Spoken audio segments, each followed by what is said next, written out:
ఒకటవ రాజుల గ్రంథము 16వ అధ్యాయము 28వ వచనాన్ని మనం చదువుకుందాం. ఒమ్రీ తన పితరులతో కూడా నిద్రించి సోమ్రేలో సమాధిలో పాతిపెట్టబడెను. అతని కుమారుడైన అహాబు అతనికి మారుగా రాజు అయ్యాడు.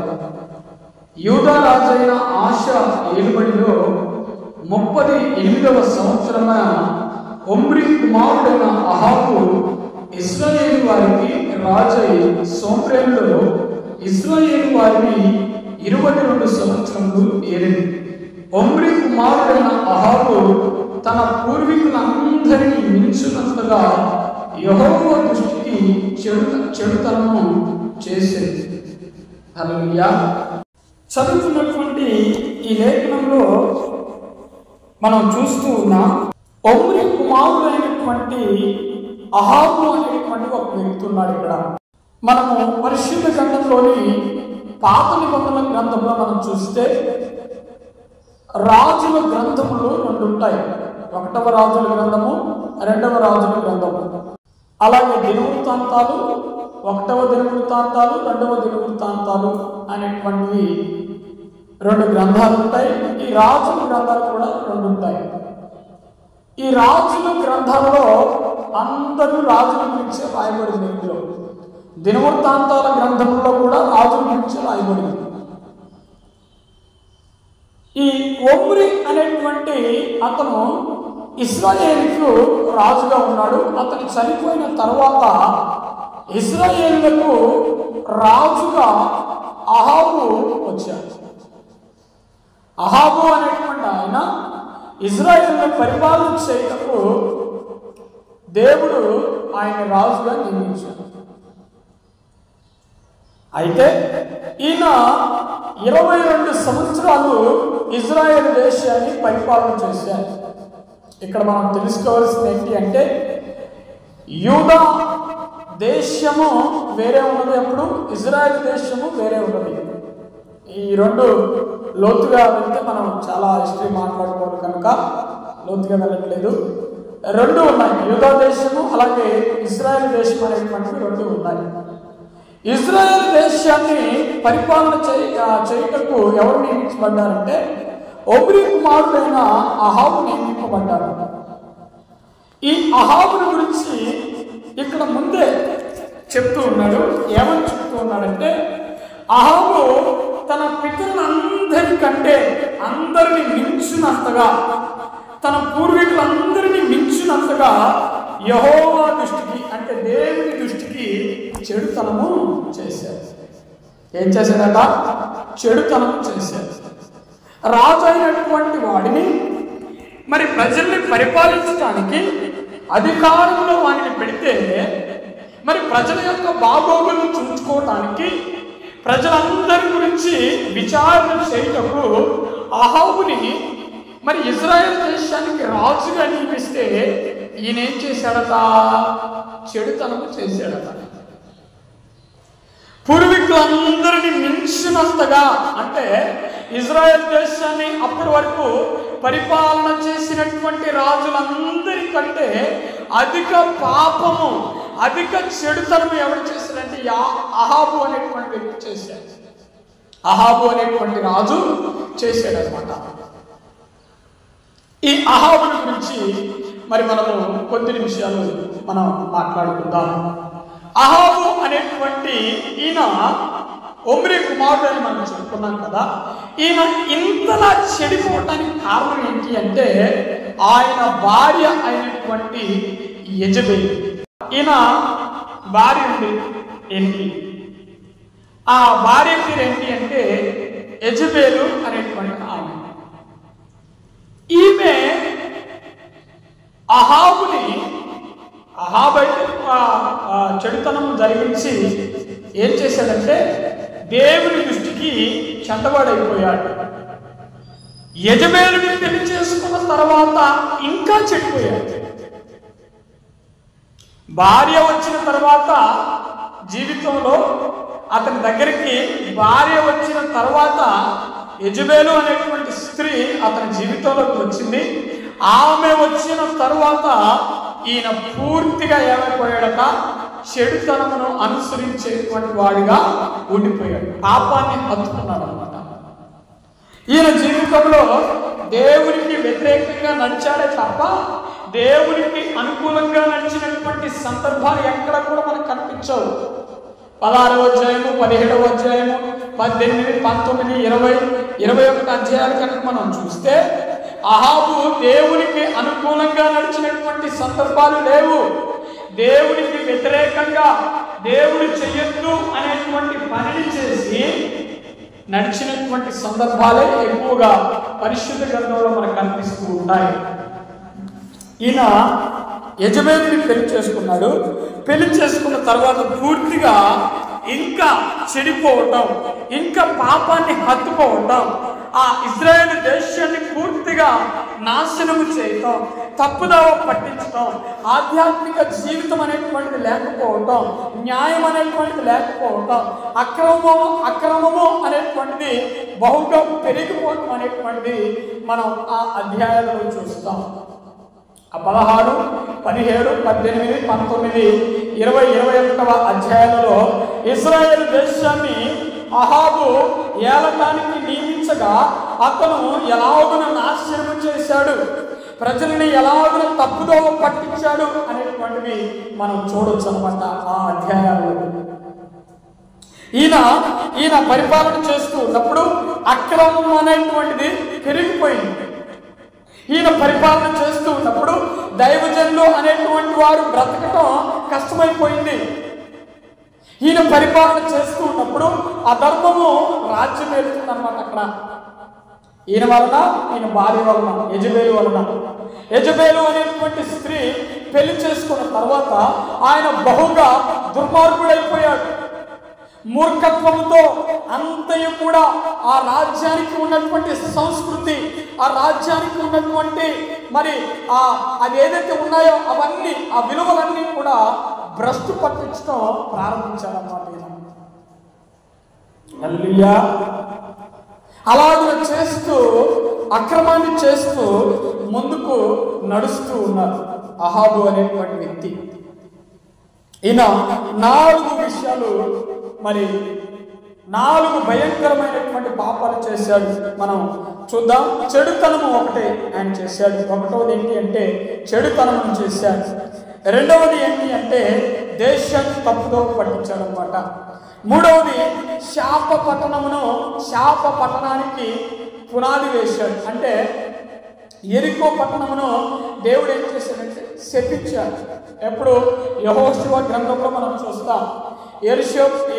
యెరికో పట్టణపు గోడల్ని కూలగొట్టి యెరికో పట్టణాన్ని మరి యెహోషువ ఆక్రమించుకునేటట్లుగా దేవుడు చేసిన తర్వాత దేవుడు యెహోషువతో చెప్తాడు, యెరికో పట్టణమును మరి కట్టడానికి పునాదులు వేసినటువంటి వాడి యొక్క ప్రథమ ఫలము అంటే మొదటి జ్యేష్ఠ కుమారుడు చనిపోతాడని పరిశుద్ధ గ్రంథంలో అక్కడ వాగ్దానం చేశాడు దేవుడు. ఈయన ఆ యెరికో పట్టణములు పునాదులు వేయటానికి మరొక వ్యక్తికి సహకరించాడు. ఇక్కడ అంటే దేవుడు శపించినటువంటి దానిని, దేవుడు వద్దన్నటువంటి దానిని, దేవుడు మరి విసర్జించినటువంటి దానిని ఈ అహాబు రాజు అనేటువంటి వాడు ఏం చేశాడంటే హత్తుకున్నాడు. హల్లెలూయా. ఏం చేశాడట? హత్తుకున్నారు. 4వ పాయింట్ ఏంటి అంటే, 4వ విషయం ఏంటి అంటే అక్రమాలకు ఎక్కువగా ఈ రాజు పాల్పడినట్లుగా మరి పరిశుద్ధ గ్రంథంలో మనం చూస్తాం. అయితే ఈయన రాజ్య పరిపాలన చేస్తూ ఉన్నప్పుడు ఏలియా అనేటువంటి ప్రవక్త, ఏలియా అనేటువంటి దైవజనుడు ఉండటం మనం చూస్తాం. ఈయన యొక్క అక్రమాలు చేస్తూ ఉన్నటువంటి అక్రమాలు చూసి తట్టుకోలేక దేవుడు ఏం చేశాడంటే 3.5 సంవత్సరాలు వర్షం రాకుండా ఆఫ్ చేశాడు. ఏం చేశాడు? 3.5 సంవత్సరాలు ఆ ఇజ్రాయెల్ దేశంలో వర్షం అనేటువంటి లేదు. అట్లయినా తెలుసుకుంటాడేమోనని, అలానైనా దారిలోకి వస్తాడేమోనని అనేకమైనటువంటి సందర్భాలలో దేవుడు ప్రయత్నించాడు. కానీ ఎక్కడా కూడా ఆయన ఏం చేయలేదంటే దేవుడి యొద్దకు రాలేదు. ఎన్ని అవకాశములు ఇచ్చినా ఆ రాజు దేవుని యొద్దకు రాకుండా దేవుడిని దేవునికి దూరంగా ఉన్నాడే తప్ప, దేవుడిని విసర్జించాడే తప్ప ఆ దేవుడి దగ్గరికి రాదు. హల్లెలూయా.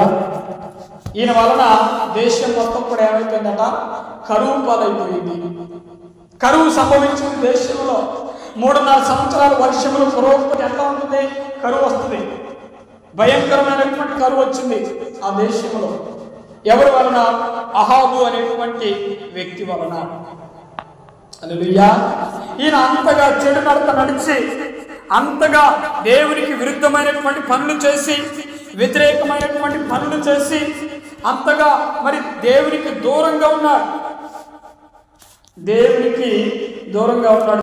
చేయకుండా, పరిశుద్ధమైనటువంటి కార్యములు చేయకుండా, దేవుడు చెప్పినటువంటి వాక్యాన్ని పాటించకుండా, దేవుడు ఇచ్చినటువంటి ధర్మశాస్త్రాన్ని పాటించకుండా, తన సొంత ఆలోచనలతోటి, సొంత తెలివితేటలతోటి మరి దేశాన్ని భ్రష్టు పట్టించి ఏం చేశాడంటే చివరికి నాశనం అయిపోయాడు. హల్లెలూయా. ఏం చేశాడట? చివరికి నాశనం అయిపోయాడు. దేవుడు శపించినటువంటి దానికి సత్యాన్ని తీసుకోవాలని ప్రయత్నించాడు. ఏమైతుందిలే అని దేవుడికి విరుద్ధమైనటువంటి ఆలోచన చేశాడు. దేవుడు చూస్తూ ఊరుకోలేదు. ప్రజలకి, ఆయన పరిపాలన చేస్తూ ఉన్నటువంటి ప్రజలకి ఆధ్యాత్మికమైనటువంటి విషయాల మీద దృష్టి పెట్టేటట్టు చేయాలి. ఆధ్యాత్మికమైనటువంటి విషయాలంటే దేవుడి గురించి తెలియజేయాలి, ప్రార్థన గురించి తెలియజేయాలి, అనేకమైనటువంటి మంచి మాటలను తెలియజేయాలి.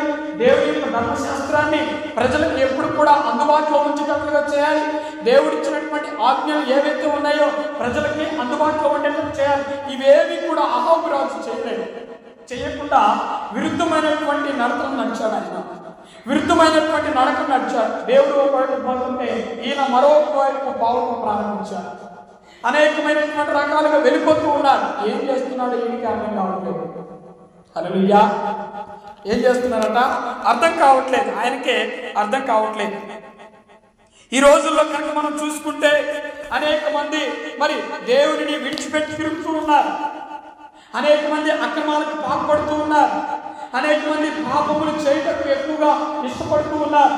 దేవుడిని కాదని చెప్పి, దేవుని యొక్క వాక్యాన్ని కాదని చెప్పి, దేవుని యొక్క మరి ఇచ్చినటువంటి ఆ ధర్మశాస్త్రాన్ని కాదని చెప్పి దేవుడికి వ్యతిరేకంగా నడుచుకుంటూ ఉన్నారు చాలా మంది రోజుల్లో.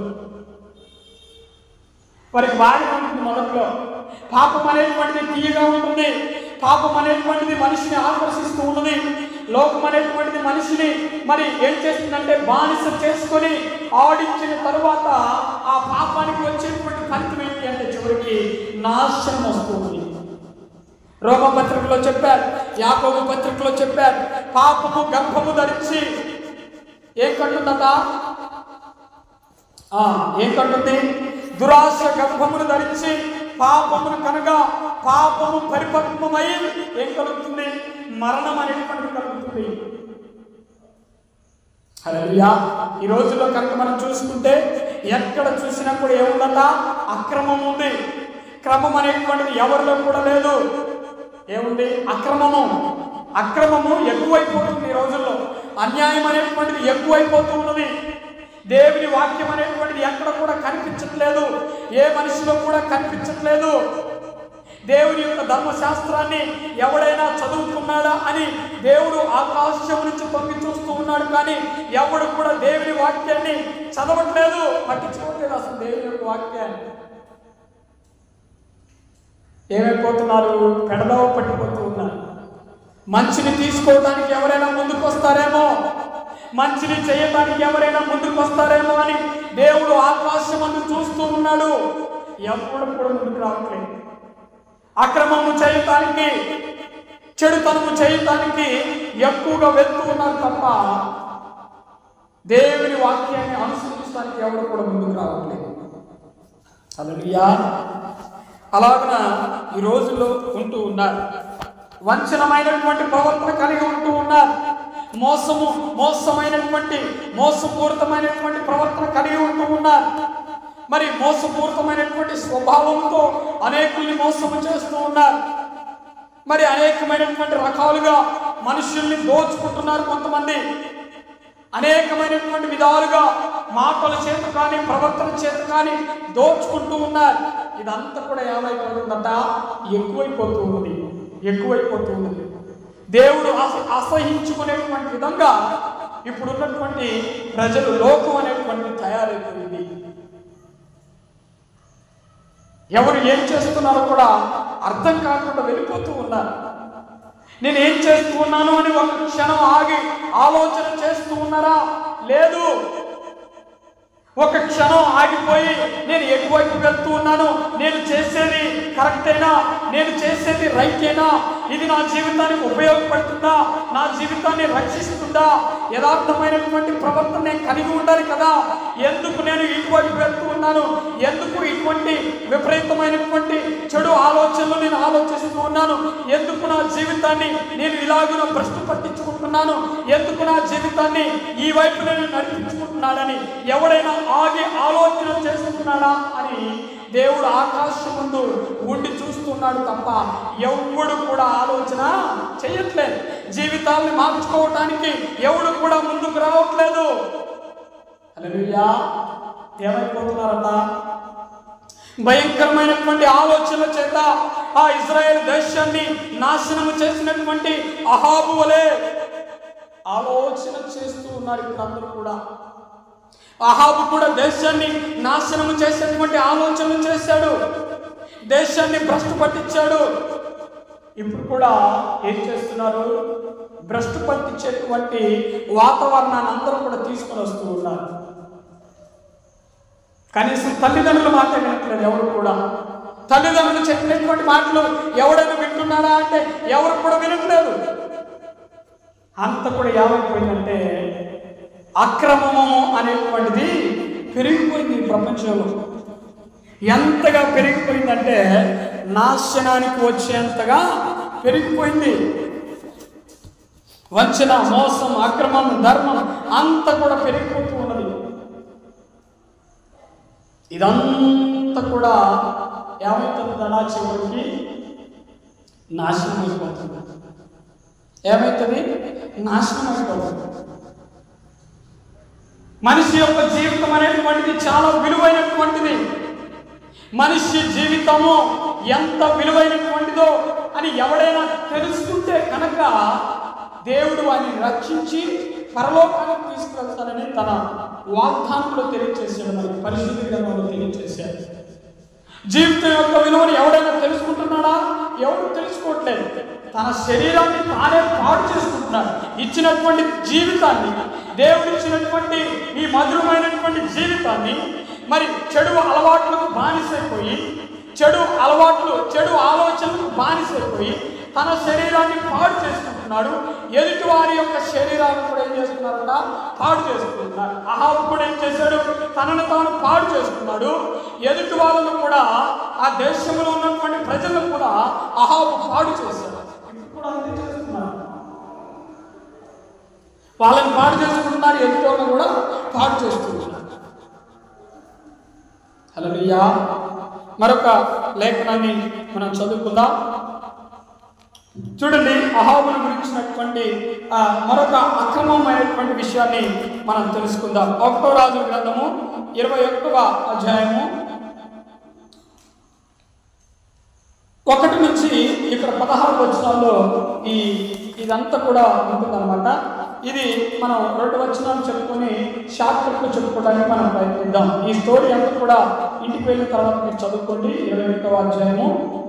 ఇక్కడ సంగతులు అయిన తర్వాత ఇజ్రాయేలులో సోమ్రేలు రాజైన అహాబు నగరును ఆనుకొని ఇజ్రాయేలు వాడైన నాబోతునకు ఒక ద్రాక్ష తోట కలిగి ఉండగా అహాబు నాబోతును పిలిపించి, నీ ద్రాక్ష తోట నా నగరును ఆనుకొని ఉన్నది కనుక అది నాకు కోరుతోటి మన దానికి ప్రతిగా దానికంటే మంచి ద్రాక్ష తోట ఇచ్చేదనని, లేక నీకు అనుకూలమైన ఎడల దానిని క్రయమునకిమ్మని అడిగింది.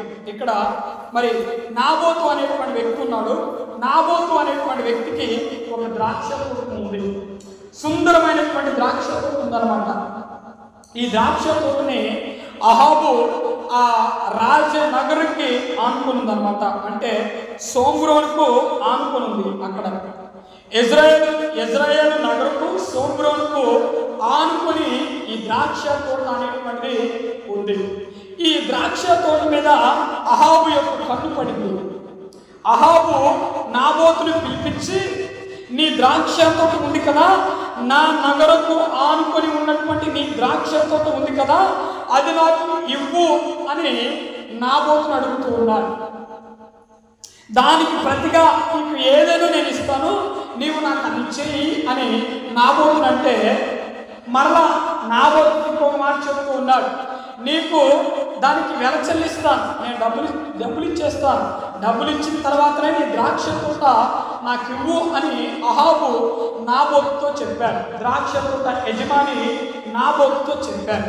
నాబోతు అక్కడ అంటూ ఉన్నాడు, అయ్యా నేను దీనిని నీకు ఇవ్వలేను, ఇది నా పితరులు పెట్టినటువంటి స్వాస్థ్యము, నా పిత్రార్జితం, ఇది నేను దీనిని నీకు ఇవ్వలేదు, ఇది నా పితరులు ఇచ్చినటువంటి కనుక ప్రేమతో దీనిని నేను వ్యవసాయం చేసుకుంటూ ఉన్నాను, వారికి గుర్తుగా నేను పెట్టుకొని ఉన్నాను, దీనిని నేను మీకు ఇవ్వలేనయ్యా అని అహాబుతో చెప్పాను.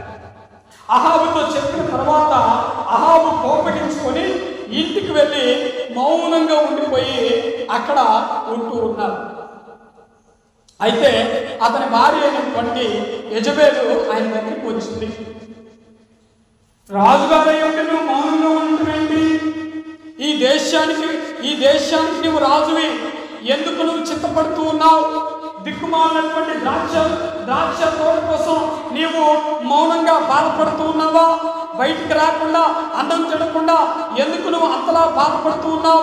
నీవు తలుచుకుంటే చిటికేస్తే ద్రాక్ష తోట నీ కాళ్ళ ముందుకు వస్తుందని అతను ఏం చేసిందంటే రెచ్చగొట్టింది అనమాట. ఏం చేసిందట? రెచ్చగొట్టింది. ఎవరు? యెజబెలు మరి అహాబుని రెచ్చగొట్టింది అనమాట. రెచ్చగొట్టిన తర్వాత ఏమన్నది? నువ్వేం కదలకుండా చేయకుండా నువ్వు అంతే కూర్చో, ద్రాక్ష తోట నీ దగ్గరకు వచ్చింది, నువ్వేం కంగారు పడాల్సినటువంటి అవసరం లేదని అహాబుతో యెజబెలు చెప్పి ఆమె అక్రమము చేసింది అనమాట. భయంకరమైనటువంటి అక్రమం. అహాబన్న అతనితో మాట్లాడొచ్చి దిగులుగా ఇంట్లో కూర్చున్నాడు, కానీ అతని భార్య అయితే అతన్ని చంపించడానికి, అతని మీద అబద్ధమైనటువంటి నేరారోపణ చేయటానికి, అబద్ధమైనటువంటి సాక్ష్యాలు చెప్పించి ఏం చేసిందట?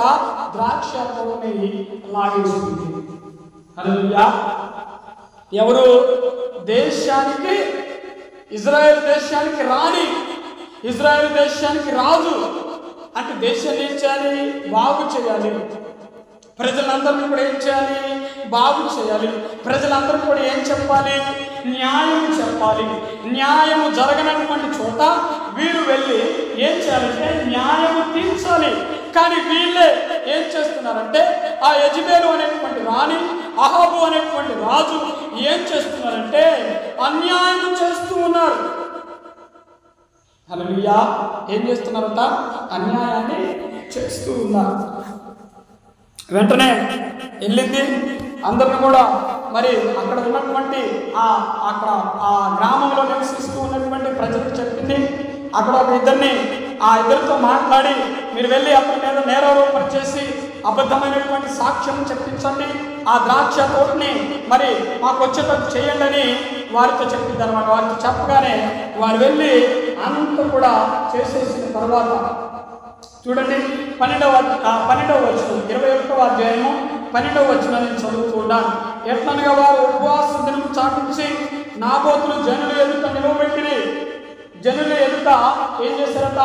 అక్కడ ఉన్నటువంటి ప్రజలు నిలవబెట్టారు. ఇదంతా ఎవరి ప్లాను? యెజబెలు యొక్క ప్లాన్. ఇజ్రాయేల్ దేశం యొక్క రాణి యెజబెలు యొక్క ఇదంతా కూడా ఆమె చేసినటువంటి ప్లాన్ అన్నమాట. నిలవబెట్టిన తర్వాత అప్పుడు పనికి మారిన ఇద్దరు మనుషులు సమాజంలో ప్రవేశించి అతని ఎదుట కూర్చుండి, నాబోతు దేవుని రాజును దూషించునని జనులు సమక్షమున నాబోతు మీద సాక్ష్యము పలుకగా వారి పట్టణము బయటకు అతను తీసుకుని పోయి రాళ్లతో ఏం చేశారట? చావు కొట్టారు. నాబోతు రాతి దెబ్బల చేత మరణమాయనని వారు యెజబెలునకు వర్తమానము పంపగా నాబోతు రాతి దెబ్బల చేత మరణమాయనని యెజబెలు విని, నాబోతు సజీవుడు కాడు, అతడు చనిపోయెను కనుక నీవు లేచి ఇజ్రాయేలు వాడైన నాబోతు క్రయమునకు నీకియనులకపోయిన అతని ద్రాక్ష తోటను స్వాధీనపరచుకోనమని అహాబుతో చెప్పాను. నాబోతు చనిపోయినని అహాబు విని లేచి ఇశ్రాయేలీయుడైన నాబోతు ద్రాక్ష తోటను స్వాధీనపరచుకొనబోయింది. ఏం జరిగిందట? ఇక్కడ యెజబెలు చెప్పినటువంటి ప్రకారంగా అక్కడ ఉన్నటువంటి మనుషులందరూ కూడా అబద్ధ సాక్ష్యం చేసి, అబద్ధము నేరారోపణ చేసి ఆయన ఏం చేశారు? రాళ్లతో కొట్టి చంపించారు. రాళ్లతో ఊరి బయటకు తీసుకుని వెళ్ళి రాళ్లతో కొట్టి చంపించారు. రాళ్లతో కొట్టి చంపించిన తర్వాత అతను మరణమాయనని తెలుసుకొని యెజబెలు అహాబునందుకు వచ్చి, ఇదిగో నీకు ఎదురు తిరిగినటువంటి మనుష్యుడు రాళ్ల దెబ్బల చేత చనిపోయాడు, ఇక నీకు తిరుగులేదు, ద్రాక్ష తోటను నువ్వు వెళ్ళి స్వాధీనపరచుకో అని యెజబెలు ఏం చేసిందట? భర్త దగ్గరికి వచ్చి చెప్పింది. రాజు అహాబు దగ్గరికి వచ్చి చెప్పింది. చెప్తే వెంటనే ఏం చేశాడైనా? ఆ మాట విని ఏం చేశాడట? వెంటనే ద్రాక్ష తోటను స్వాధీనపరచుకోవడానికి వెళ్ళాడు. ఎవరు? రాజు. వీళ్ళంతా ఏం చేశారు? అక్రమము చేశారు. నిర్దోషి అయినటువంటి నాబోతు యొక్క రక్తమును కళ్ళారా చూశారు వీళ్ళు. ఆయన మరణాన్ని కళ్ళారా చూశారు వీళ్ళు. హల్లెలూయా. ఇదంతా కూడా చేస్తూ ఉన్నటువంటి సమయంలో అక్రమము పేపర్లెక్కిపోతూ ఉంది.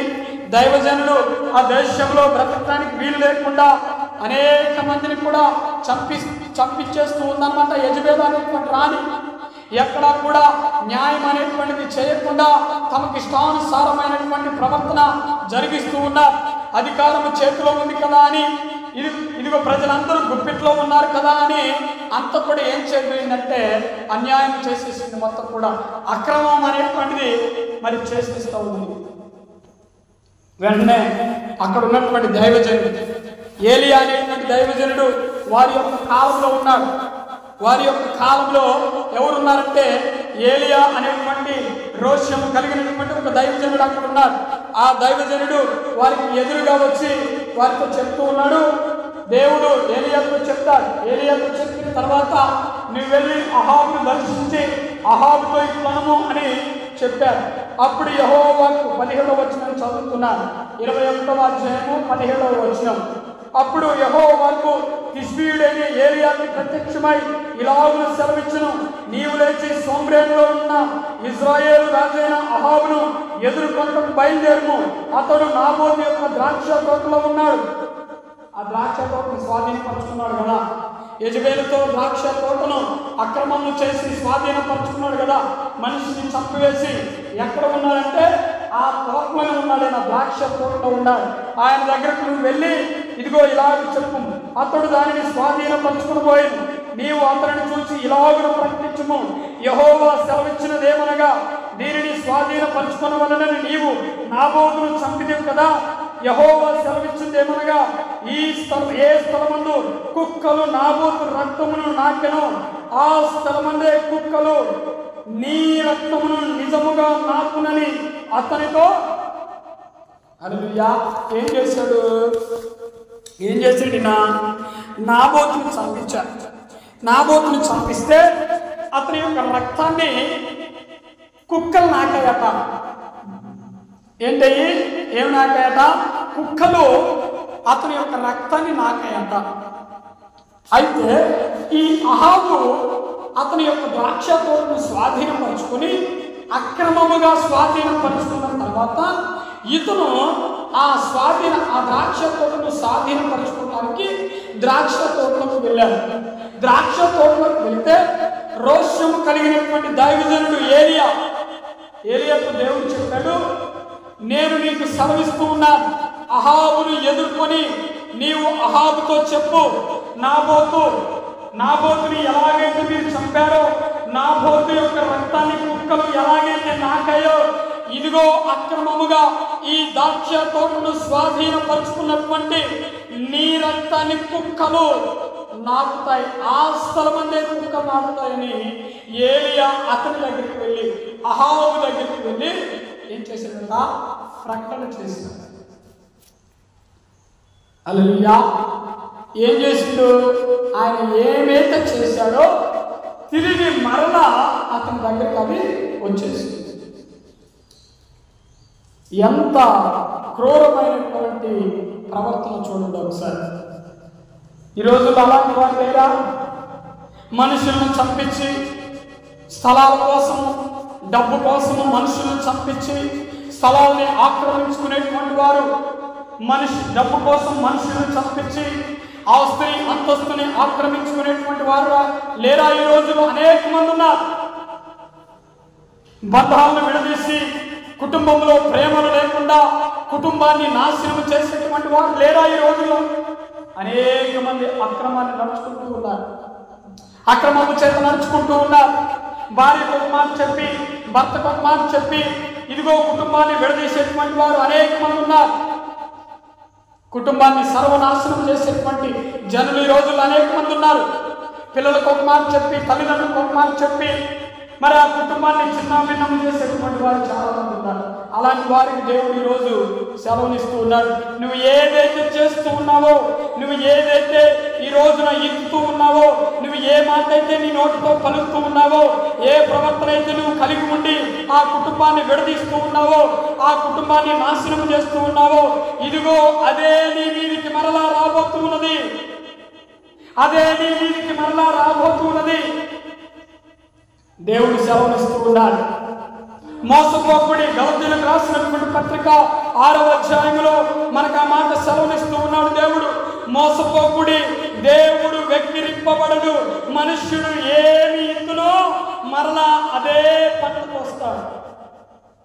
నువ్వు ఏమి ఇస్తావో మరలా అదే కొయ్యాలి.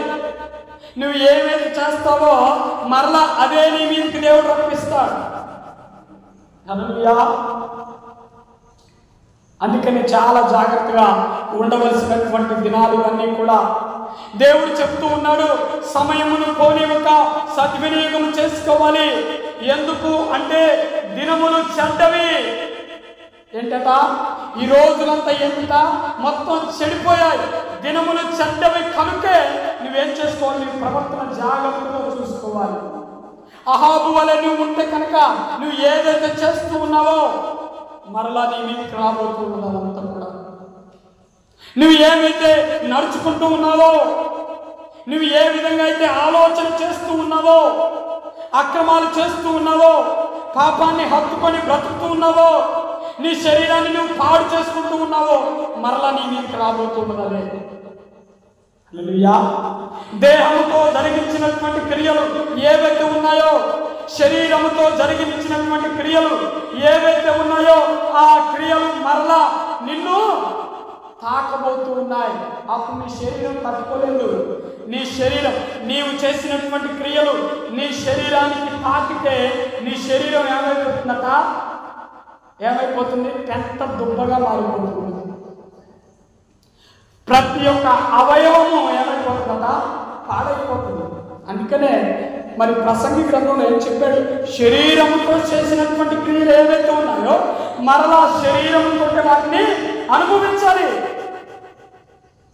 అనుభవించడం తప్పదు. ఈ రోజుల్లో అనుకుంటూ ఉన్నారు, ఏం చేసినా చెల్లిపోతుంది, ఏం చేసినా సరిపోతుంది, దేవుడు మరి చూడట్లేదు కదా, దేవుడు ఏం చెయ్యట్లేదు కదా, మరి దేవుడు ఏం పట్టించుకోవట్లేదు కదా అని అనుకుంటూ ఉన్నారు చాలా మంది. ప్రజలందరూ కూడా ఇలాగనే అనుకుంటూ ఉన్నారు. దేవుడు చెప్తూ ఉన్నాడు, దేవుణ్ణి మోసము చేయాలని ఎవ్వరు కూడా అనుకోవద్దు. హల్లెలూయా. దేవుడు ఆకాశముందు ఉండి నీవు చేసే ప్రతి ఒక్క క్రియను దేవుడు చూస్తూ ఉన్నాడు. ఆకాశముందు ఉండి నీవు వేసే ప్రతి అడుగును దేవుడు స్వయంగా తన కన్నులతో చూస్తూ ఉన్నాడు. దేవుణ్ణి మోసం చేయగలమా? మోసం చేయలేం. అహాబు అనుకున్నాడు, దేవుడు పదే పదే అహాబుని హెచ్చరిస్తూ ఉన్నాడు. కానీ దేవుడి యొక్క మాటను అహాబు వినలేదు. వినకుండా దేవుడు చూడట్లేదులే, ఏమవుతుందిలే అనుకొని అనేకమైనటువంటి అక్రమాలకు పాల్పడ్డాడు. కుక్కలు నా రక్తాన్ని నాకే వరకు తెచ్చుకున్నాడు. హల్లెలూయా. దైవజనుడైనటువంటి ఏలియా దగ్గరికి వచ్చి చెప్తూ ఉన్నాడు, నాబోతు యొక్క రక్తము కుక్కలు ఎలాగైతే నాకాయో నీ రక్తాన్ని కూడా కుక్కలు అదే స్థలము నాకుతాయి అని ఏలియా చెప్తూ ఉన్నాడు, దైవజనుడు చెప్తూ ఉన్నాడు ఆ రాజుగారితో. అందుకని చాలా జాగ్రత్తగా గమనించవలసినటువంటి విషయం ఏంటి అంటే, మనం ఏ రోజున ఏ పనులు చేస్తూ ఉన్నాం, ఏ రోజున ఏ విధమైనటువంటి ఆలోచనలు చేస్తూ ఉన్నాం, ఏ రోజున ఏ విధమైనటువంటి విధముగా మన కుటుంబాన్ని కట్టుకుంటూ ఉన్నాం, ఏ రోజున ఏ విధమైనటువంటి విధముగా మనము మరి ముందుకు నడుస్తూ ఉన్నాం, ఏ పనులు మనం చేస్తూ ఉన్నాం, ఎటువంటి క్రియలు మనం చేస్తూ ఉన్నాం అనేటువంటిది చాలా జాగ్రత్తగా ఆలోచన చేయవలసినటువంటి విధముగా మనము గమనించుకోవాలి. మత్తయి సువార్తలో కనుక మనం 7వ అధ్యాయం 23వ వచనంలో కనుక మనం చూస్తే దేవుడు అక్కడ ఒక మాట మనకి సెలవునిస్తూ ఉన్నాడు. మత్తయి సువార్త 7వ అధ్యాయము 23వ వచనాన్ని మనం చూస్తే దేవుడు అంటున్నాడు అక్కడ, అప్పుడు నేను మిమ్మును ఎన్నడను ఎరుగను, అక్రమము చేయువారులారా నా యొద్ద నుండి పొండి. ఏమంటున్నాడు ఇక్కడ? మీరెవరో నాకు తెలియదు, మీరు అసలు ఎవరు నాకు తెలియదండి.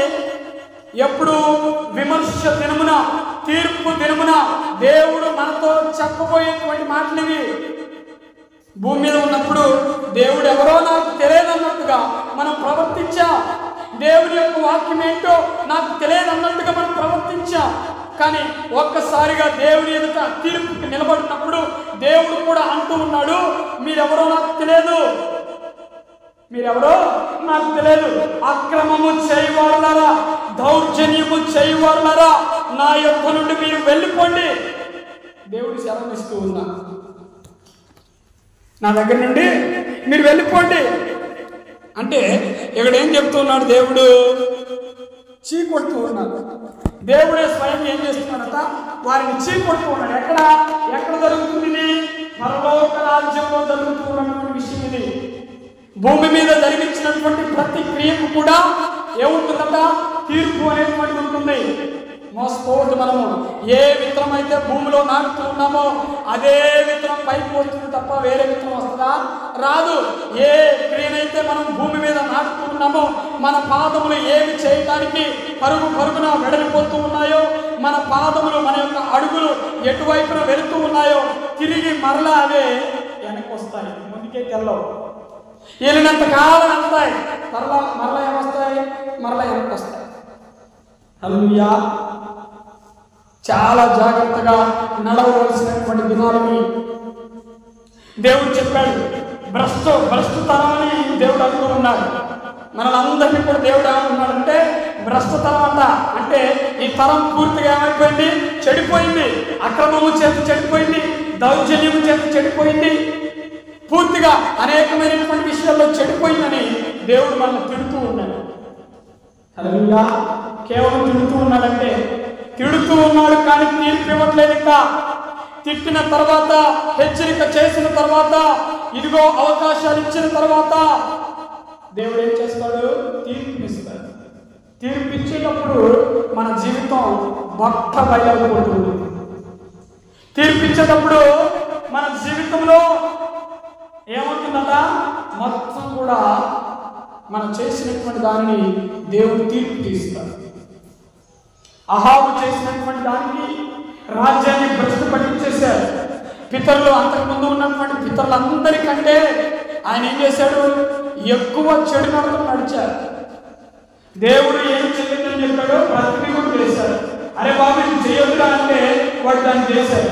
చేసిన తర్వాత ఏమైపోయిందట? మరలా తీర్పు, దేవుని యొక్క తీర్పు అహాబు మీదకి వచ్చింది. హల్లెలూయా. ఏమొచ్చింది? అహాబు మీదకి ఆ తీర్పు అనేటువంటిది వచ్చింది. చూడండి, మరలా ఒక లేఖనాన్ని మనం చదువుకుందాం. ఇర్మియా గ్రంథంలో నుంచి మరొక మాటని మనం చదువుకుందాం. 6వ అధ్యాయము 7వ వచనం కూడా మనం చదువుకుంటే ఇక్కడ దేవుడు మనకి సెలవునిస్తూ ఉన్నాడు. ఊట తన జలమును పైకి ఉబుకు చేయునట్లు అది చెడుతనమును పైకి ఉబుకు చేయించున్నది. బలత్కారమును, దోపుడును దానిలో జరుగుతా వినపడుచున్నది. గాయములను, దెబ్బలను నిత్యము నాకు ఏం చేస్తున్నాయి? మనలో నుంచి ఏం వినపడుతున్నాయట? నీటి ఉబుక. అంటే నీరు భూమిలో నుంచి ఉబుకుతూ ఉన్నప్పుడు దార ఎలాగైతే కడుతుందో, నీటి ఊట ఎలాగైతే కడుతుందో, మనలో నుంచట చెడుతనం అనేటువంటిది అలా పైకి ఉబ్బుకుతుందట. ఇర్మియా గ్రంథంలో దేవుడు చెబుతూ ఉన్నారు, పైకి చెడుతనం అనేటువంటిది ఉబుకుతూ ఉన్నది. నీటి ఊట పైకి ఉబికినట్టు చెడుతనం మనలో నుండి పైకి ఉబుకుతూ ఉన్నది. తర్వాత ఏమంటున్నాడు దేవుడు, ఉబికిన తర్వాత మనలో ఏమున్నాయట, బలత్కారం అనేటువంటి మనలో ఉంది, దోపుడు అనేటువంటి మనలో ఉంది, గాయములు అనేటువంటి మనలో ఉన్నాయి. హల్లెలూయా. అంటే ఏంటి అంటే పూర్తిగా మనం చెడిపోయాం, బలత్కారంతో నిండిపోయాం, పూర్తిగా మనం దోపిడీ చేసేటువంటి వారిగా మనం మారిపోయామని దేవుడు చెబుతూ ఉన్నాడు. హల్లెలూయా. వంచన చేసేటువంటి వారుగా మనం మారిపోయామని దేవుడు చెబుతూ ఉన్నారు. ఎంత దౌర్భాగ్యమైనటువంటి విషయమో చూడండి ఒకసారి. అహాబు రాజు ఏం చేశాడు, దౌర్జన్యానికి పాల్పడ్డాడు, అనేకమైనటువంటి అక్రమాలకు పాల్పడ్డాడు, అనేకమైనటువంటి దోపిడీలకు పాల్పడ్డాడు. అతని యొక్క జీవితం చివరికి ఎలాగైందంటే అతని యొక్క రక్తాన్ని కుక్కలు నాకేటట్టుగా దేవుడు చేశాడు. యెజబెల్ని ఏం చేశాడంటే దేవుడు నాశనం చేసేశాడు. అతని భార్య చేసినటువంటి అక్రమాలు ఏవైతే ఉన్నాయో ఆ అక్రమాలన్నీ కూడా దేవుడు ఏం చేశాడంటే అవన్నీ కూడా తీర్పులోనికి తెచ్చి ఆ యెజబెల్ని నాశనం చేశాడు. హల్లెలూయా. ఏం చేశాడు, నాశనం చేశాడు. ఈరోజు అక్రమంగా నడుచుకోవడానికి మన కాళ్ళు ముందుకు వెళ్తున్నాయంటే వాటిని మనం అక్రమానికి మనం వెళ్ళదు, క్రమమైనటువంటి మార్గంలో మనం నడుచుకోవడానికి ప్రయత్నించాలి. ఏదైనా దోపిడీగా మనం చేయడానికి బయలుదేరుతున్నామంటే అక్కడితో మనం ఆగిపోవాలి. దేవుడు మనకు చెప్తూ ఉన్నాడు, అక్రమము చేయొద్దు, దోపిడీ చేయొద్దని దేవుడు మనకు చెప్తూ ఉన్నాడు. కనుక మనం అక్కడ ఏం చేయాలి, ఆగిపోవాలి. దేవుని యొక్క వాక్యం మనం హృదయంలో భద్రపరుచుకొని ఆ వాక్యాలను అనుసారంగా ఉండాలి. హల్లెలూయా. దేవుడు అనేకమైనటువంటి విధాలుగా ధర్మశాస్త్రాన్ని మనకు చెప్పాడు. నీ పొరుగు వారిని ఏది కూడా నువ్వు ఆశించొద్దు, నీ పొరుగు వారి మీద నీవు అబద్ధమైనటువంటి సాక్ష్యములు చెప్పొద్దు, అబద్ధములు ఆడొద్దు, నీవు నరహత్య చేయొద్దు అని అనేకమైనటువంటి దేవుడు తన ధర్మశాస్త్రంలో మనకు చెప్పాడు, వాక్యంలో దేవుడు మనకు చెప్పాడు. ఇవన్నీ చేయొద్దు అంటే మనుషులంతా కూడా ఏం చేస్తున్నాడు, ఇవన్నీ చేసి చూపిస్తూ ఉన్నారు. వీటి వలన జీవితం నాశనం అయిపోతూ ఉన్నది. నీవు అనేకమైనటువంటి తీర్పు పొందుకోవాలి, ఇవి నీవు చేయొద్దు అంటే మనుషులు ఏం చేస్తున్నారు, అవే చేసి చూపిస్తూ ఉన్నారు. హల్లెలూయా. ఏం చేస్తున్నారంట, మనిషి అదే చేసి చూపిస్తూ ఉన్నాడు. అలా చేసినటువంటి వారికి దేవుడు మరి ఏం చేస్తాడో చూద్దాం. ప్రసంగి గ్రంథము 12వ అధ్యాయము 13వ వచనాన్ని మనం చదువుకుంటే దేవుడు అద్భుతమైనటువంటి విధంగా అక్కడ మనకి సెలవు ఇస్తూ ఉన్నాడు. ప్రసంగి గ్రంథము 12వ అధ్యాయము మరి 14వ వచనాన్ని మనం చదువుకుందాం. దేవుడు విమర్శ చేయనప్పుడు ఆయన ప్రతిక్రియను అది మంచిదే కానీ చెడ్డదే కానీ ఎక్కడికి తెస్తాడట, తీర్పులోకి తెస్తాడు. దేవుడు విమర్శ చేసేటప్పుడు, నిన్ను విమర్శ చేసేటప్పుడు ఆ ఉగ్రత దినమందు, ఆ విమర్శ దినమందు దేవుని యొక్క తీర్పులో నీవు నిలబడ్డప్పుడు నీవు చేసినటువంటి క్రియలు అవి మంచివే కానీ చెడ్డవే కానీ అవి ఏవైనా సరే దేవుడు ఎక్కడికి తెస్తాడట, తీర్పులోకి తెస్తాడు. వాటి వలన దేవుడు నిన్ను నరకానికి పంపిస్తాడా పరలోకానికి పంపిస్తాడా అనేటువంటిది డిసైడ్ చేస్తాడు. హల్లెలూయా. మనం ఎక్కడికి వెళ్ళాలి, నరకానికి వెళ్ళాలా పరలోకానికి వెళ్ళాలా, అది ఎవరు డిసైడ్ చేస్తారు, మనమే. హల్లెలూయా. ఎవరు డిసైడ్ చేస్తారండి, మనమే డిసైడ్ చేసుకోవాలి. పరలోకానికి మనం వెళ్ళాలంటే వాక్యానుసారమైనటువంటి జీవితం మనకు ఉండాలి. దేవుని యొక్క ఆ వాక్యాన్ని మనం పాటించాలి. దేవుడు చెప్పినటువంటి మాటను తూచా తప్పకుండా మనము ఈ భూమి మీద కొనసాగించాలి. నరకానికి వెళ్ళాలంటే దేవునికి విరుద్ధంగా అహాబు వలె, ఇజ్రాయెల్ దేశపు రాజైన అహాబు వలె నడుచుకుంటే కనుక మనం ఎక్కడికి వెళ్తాం, నరకానికి వెళ్ళిపోతాం. మనకి తీర్పు అనేటువంటిది ఖచ్చితంగా ఉంటుంది. హల్లెలూయా.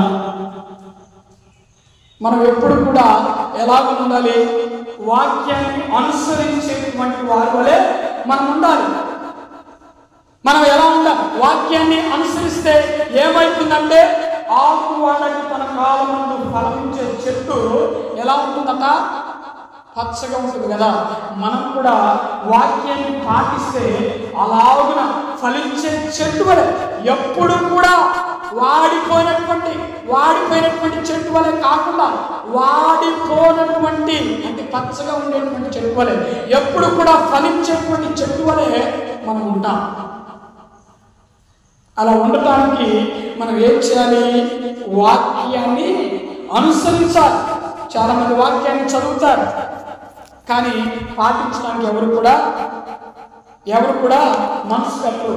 చాలా మంది వాక్యాన్ని మరి తెలుసుకున్నటువంటి దాన్ని జీవితంలో అన్వయించుకోవడానికి ఎవరు కూడా ముందుకు రారు. వాక్యాన్ని చదవటం కాదు, వాక్యాన్ని ధ్యానించడం కాదు. ఏం చేయాలి? వాక్యము జీవితంలో గైకొనాలి, వాక్యము ప్రకారంగా అనుసరించాలి. అహాబు రాజుగా ఉన్నాడు. ఇజ్రాయెల్ దేశం యొక్క ధర్మశాస్త్రం అతనికి తెలుసా?